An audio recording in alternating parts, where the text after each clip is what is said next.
Even the brightest sun must eventually face an eclipse, hiding the truth in temporary darkness. We explore those moments when life goes dark and the secrets that emerge before the light returns. Hit that subscribe button now and witness the unfolding of the hidden truth. I didn't scream. I didn't slam a single door. I sat at the edge of my bed in the small guest room, the one they'd given me 18 months ago when I first moved in, the one with the window that faced the neighbor's brick wall. And I listened to every word my daughter-in-law said. She didn't know I was home. She thought I was still at my cardiologist appointment. I wasn't. The appointment had ended early, and I had come back quietly, the way I always moved through that house, carefully, like a guest who had overstayed her welcome and knew it. Linda's voice carried through the thin wall between the kitchen and the hallway. "I'm done, Kevin. I'm telling you, I am done. She is sick, and she is getting sicker, and I did not sign up to live with an invalid.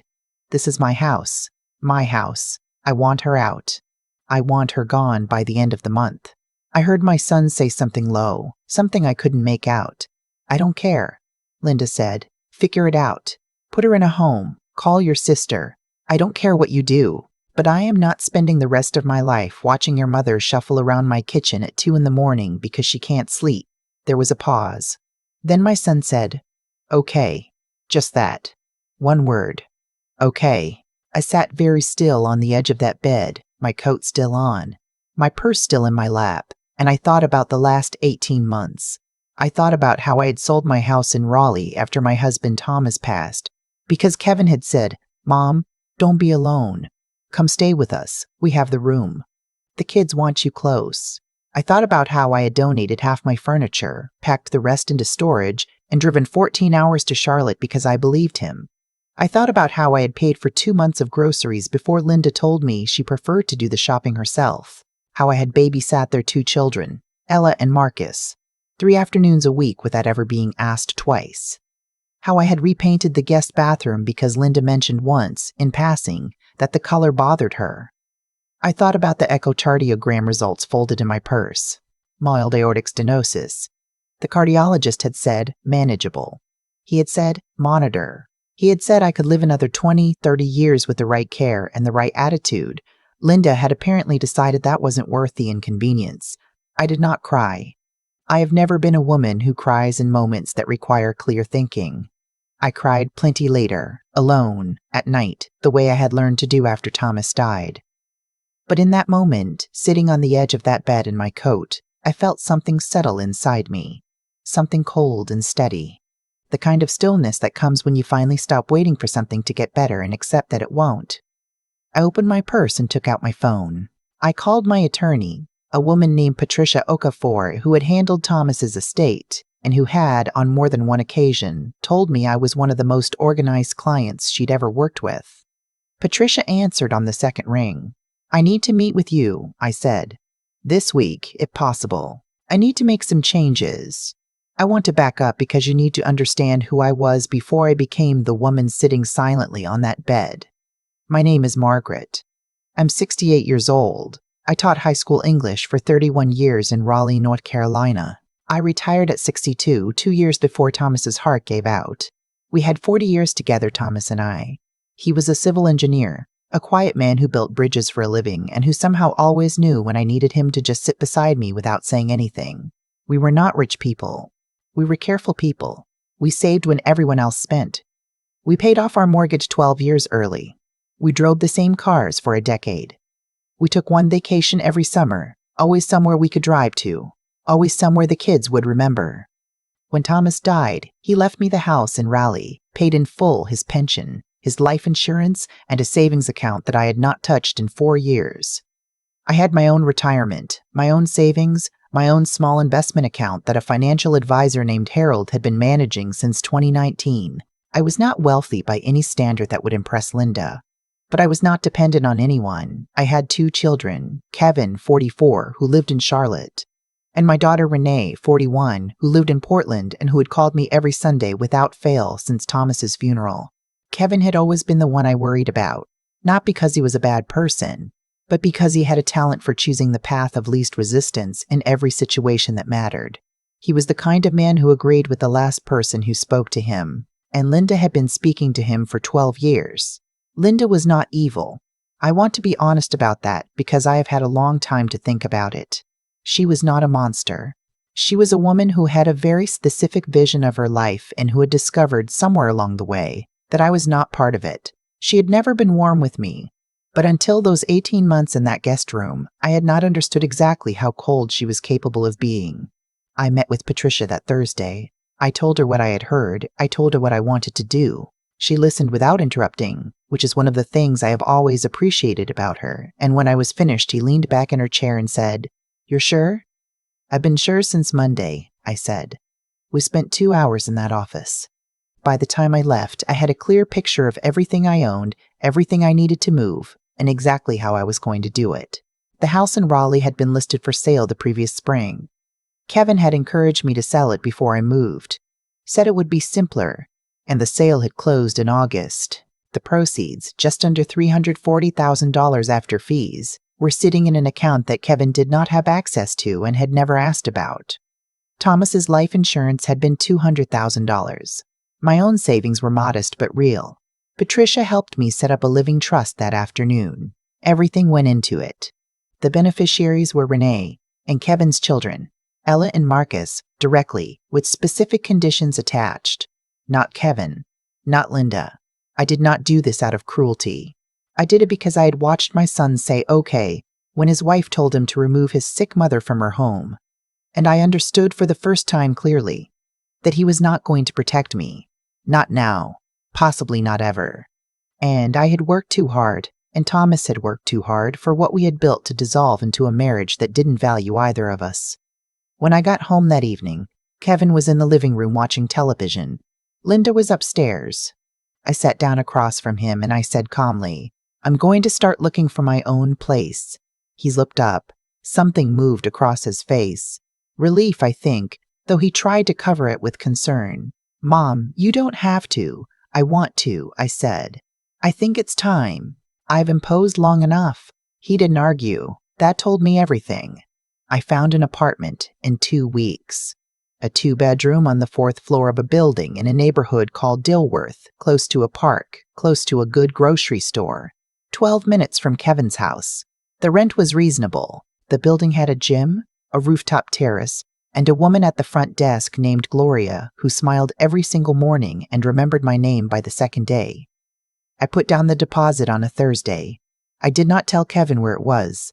I told him I had found something, that I would be moving at the end of the month, that I would let him know when I was settled. He nodded and said, "That's great, Mom. Really, I think this will be good for you." He sounded like a man who had been holding his breath for weeks. I spent those last 2 weeks in that house watching. Not angrily. Just watching. I watched Linda reorganize the kitchen the morning after I told Kevin I was leaving, moving things to shelves I'd never been able to reach, reclaiming the space I had quietly occupied. I watched her smile more, move more easily through the rooms. I watched Kevin become lighter, more talkative, more the son I remembered from 20 years ago when he was still trying to figure out who he was and hadn't yet let someone else decide for him. I also watched Ella and Marcus. Ella was 9, Marcus was 6. They didn't know what was happening exactly, but children always know more than adults think. Ella started sitting next to me at dinner more. Marcus started bringing me his drawings without being asked. The night before I moved, he brought me a picture he had made, a house with a tree in front and 2 figures standing in the yard, and said, "Is that you and Grandpa?" I said yes, even though Thomas was gone, because it seemed like the kindest answer. I moved out on a Saturday morning. I hired 2 movers, men who worked quickly and without fuss. I had not accumulated much in 18 months. My boxes were already packed, neatly labeled, stacked by the door. Linda was at a yoga class. Kevin helped me carry the last few bags to the elevator. He hugged me in the lobby and said he would call me soon. I smiled and told him I looked forward to it. He did not call for 11 days. Renee called me the evening I moved in. She had already known about the apartment. I had told her everything, the conversation through the wall, the meeting with Patricia, the trust, all of it. Renee is the child who is most like me. Quiet when she's thinking, direct when she speaks, unwilling to pretend that something is fine when it isn't. "Are you okay?" she asked. I'm better than I've been in 18 months, I said, and I meant it completely. I want to tell you about the next 3 months because they matter. I decorated my apartment slowly, deliberately, the way I'd always wanted to decorate a space without negotiating with anyone else's taste. I bought a deep green sofa that Thomas would have said was too much. I put my books on real shelves instead of boxes. I hung the painting we had bought in New Orleans in 2011, the one that had been in storage since I moved, the one of the woman standing at the edge of water with her back to the viewer. I cooked the things I like to cook. I slept with the window open.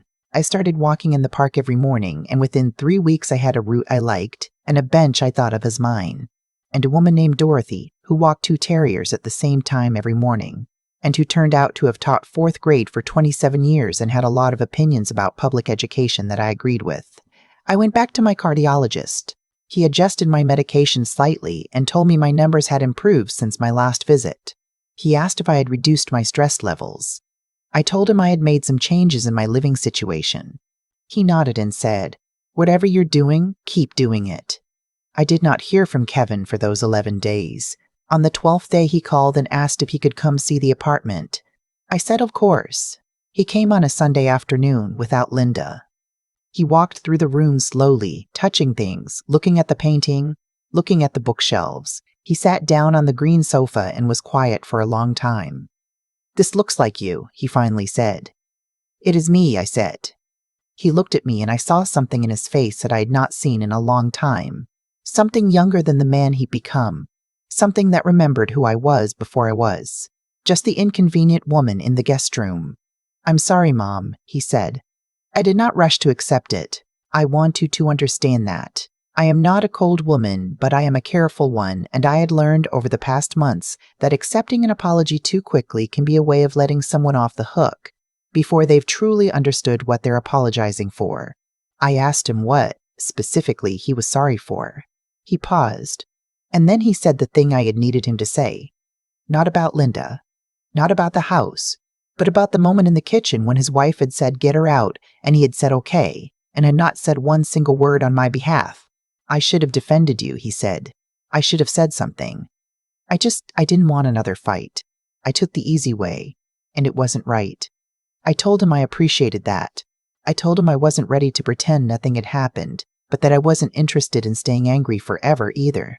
I told him that what I needed from him going forward was for him to be the kind of father to Ella and Marcus that showed them what it looked like to stand up for the people you love. He nodded. His eyes were red. He asked about the trust. Somehow, I still don't know exactly who told him, he had found out about the changes I had made to my estate planning. He had not known before the exact shape of what Thomas and I had left. Now he did. "It goes to Renee and the kids," I said. "Directly to the kids, in trust, for their education and their futures. Not in a way that anyone else can access or influence." He was quiet for a moment. "Not to me, not unless things change substantially," I said. "And not to Linda." He didn't argue. I think part of him understood that arguing would have been exactly the wrong thing to do. What I didn't know that Sunday afternoon was what was happening in his house while he sat on my green sofa. I found out gradually, the way you find out most things that have been building for a long time. Renee told me some of it because Kevin eventually told Renee. Dorothy, who had a gift for listening without judging, heard the rest of it from me in pieces over our morning walks. It turned out that Linda had been borrowing money, not from Kevin, from her sister, from a friend, from a line of credit she had opened without telling Kevin. The renovation she had started on their kitchen in September, the one she had described to Kevin as mostly paid for, was not mostly paid for. There were contractor bills Kevin had not known about. There was a credit card balance with a number on it that, when Kevin finally saw it, made him sit down on the kitchen floor. He had not known. I believe that. Kevin has many flaws, but financial dishonesty is not one of them. He came by his carefulness honestly from Thomas and me. He had trusted Linda to handle the household accounts because she had always insisted on it, and he had let her because, as I said, he had a talent for choosing the path of least resistance. The renovation stopped. There were difficult conversations. I was not privy to them, and I want to be clear that I did not engineer any of this. I had made my legal arrangements and moved into my apartment and gotten on with my life. And what happened in Kevin's house was between Kevin and Linda. I did not call. I did not offer opinions. I was asked for none. But I will tell you what happened in November because this is the part that matters. Linda called me. It was a Tuesday evening. I was reading in my chair by the window, the one that looked out over the park. And I almost didn't answer because I didn't recognize the number. She was calling from her work cell, not her regular phone. When I heard her voice, I held the phone very still and waited. She asked if she could come see me. She said she wanted to talk. Her voice was flat in the way voices get when someone has been crying recently and has made themselves stop. I said yes. I asked her when. She said as soon as possible. I said Saturday morning, 10 o'clock, and I gave her my address. She arrived exactly on time, which surprised me. Linda is not a punctual person. She was wearing a coat I hadn't seen before, a plain gray one. Nothing like the expensive things she usually wore. And she looked smaller somehow, though I'm not sure if that was the coat or something that had happened inside her. I made coffee. We sat at my kitchen table. She did not lead up to it. Whatever else I will say about that morning, I will say that she did not try to soften what she had come to say with preamble or flattery. She said, "I was wrong to speak about you the way I did. I was wrong to make you feel like a burden. And I'm sorry." I looked at her for a long moment. I had thought about this conversation many times, imagined it going different ways, imagined myself saying different things. In some versions, I was cool and measured. In some, I was warmer. In the version I had not quite let myself imagine, I was simply honest. "Can I ask you something?" I said. She nodded. "When you found out about my heart," I said, "what did you feel?" "Not what you thought." "What did you feel?" She was quiet for a long time, long enough that I wondered if she was going to answer. Then she said, "Scared." "Of what?" "Of it becoming permanent," she said. "Of you needing care. Of the house changing. I don't know. I was already overwhelmed and I made you into the problem instead of looking at what was actually wrong." She paused. "That doesn't make it okay." "No," I said. "It doesn't." I did not forgive her that morning. I want to be clear about that too. Forgiveness, real forgiveness, is not something I can manufacture on a schedule to make a situation easier. What I told her was that I heard her, that I believed she meant what she said, and that I needed time. She said she understood. She drank her coffee. We talked carefully about Ella and Marcus, about how they had been asking for me. Before she left, she said, "Kevin didn't ask me to come here. I want you to know that. This was my decision." I believed her. That was 8 months ago now. I am still in my apartment in Dilworth. I walk with Dorothy every morning. I see Ella and Marcus on weekends, sometimes at Kevin's house, sometimes here. They love the rooftop terrace. They love that I keep a drawer full of art supplies just for them. Marcus still brings me drawings. Ella has started bringing me the books she finishes so we can talk about them, which is the thing that makes me feel most like myself. Kevin calls me every week. Linda and I are not close. I do not think we will ever be close, and I have stopped needing that to be different. We are polite to each other, and occasionally something warmer than polite moves between us. A real laugh at something one of the kids says, a moment in the kitchen when we work around each other without friction. I take those moments as what they are, small and real and not nothing. I did not change the trust back. I have thought about it. Patricia and I have discussed it more than once. For now, what I have set up is what I believe Thomas would have wanted, a structure that protects what we built from being eroded by things we couldn't anticipate. If Kevin continues to be the man he has been these past months, if he continues to show up and say hard things and mean them, I may revisit it. But I am 68 years old and I have learned not to undo the careful things too quickly. My heart is manageable. That is still the word my cardiologist uses, and I have made my peace with it. Manageable is not the same as fragile. Manageable means you pay attention. It means you make the appointments and take the medication and reduce the things that are wearing you down and keep the things that are building you up. Dorothy. The rooftop.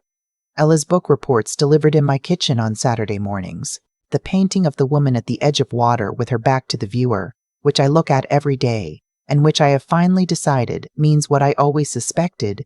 She is not standing at the edge of something about to swallow her. She is standing at the beginning of the direction she chose. There is something I want to say to whoever is listening to this. I know some of you have been where I was. Maybe you're there right now, in the guest room, in the converted office, in the small space you've been quietly shrinking yourself to fit. Maybe you've heard words through a wall that you were not supposed to hear, and you were sitting very still trying to figure out what to do with them. Maybe the person who was supposed to stand up for you said okay instead, and you are trying to decide whether that okay is the end of something or the beginning. I can't tell you what it means for you. I can only tell you what it means for you. I can only tell you what I did with it. I didn't explode. I didn't give speeches. I didn't try to make anyone feel guilty or ashamed. I sat with what I knew. I talked to the people I needed to talk to. I made the arrangements that needed to be made, and then I moved into a place with a green sofa and a park outside the window, and a woman named Dorothy who walks 2 terriers and has strong opinions about curriculum. And I started living like someone whose life was worth protecting. Because it was. And yours is too. The day I moved into this apartment, after the movers left and the boxes were stacked in every room, and I was standing alone in the kitchen waiting for the kettle to boil, I thought about Thomas.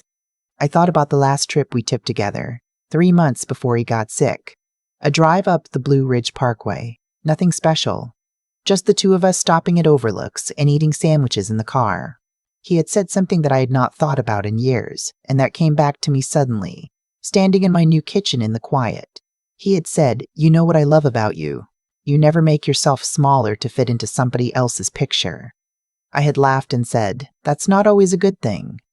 And he had said, "It is always a good thing. Don't ever stop." I had for a while. I think we all do, under the right kind of pressure. We make ourselves quieter, smaller, more convenient. We tell ourselves it's temporary, it's fine, it's not worth the trouble. We sit in the converted office and hear words through the wall and tell ourselves, maybe we misunderstood. But I remembered what Thomas said, standing in my kitchen with the kettle going, and I thought, not anymore, not anymore.